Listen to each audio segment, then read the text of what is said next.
ራስነን አንነካም ከነኩንም ወደ ኋላ ያገኘሽ ከቶሎሳ ሰፈር ነው ወይስ ከሌላ ቦታ? አይደለም ባሌ ሰፈር ልጅ አይደለም ኖርማሊ ግን ያው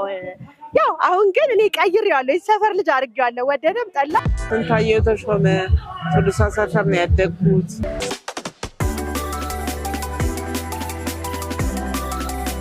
እንደ ሁኔታችን ሆነን የምንኖርበት ሰፈር ነው ያለውም የሌለውም በሁሉም ነገር ተሻርከን በአጠቃላይ ለኛ ቶሎሳ ሰፈር ማለት ድሬዳዋ በለው በቃ ብዙ ኳስ ተጫዋች ያፈራ ነው የሜዳ ሀብታም የነበርን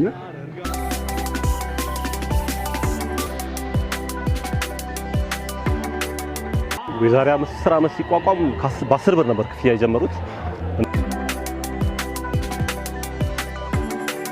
ይኸው እዚህ ካምፕ ነው አይደል እንዴ እኔም የወታደር ልጅ ነኝ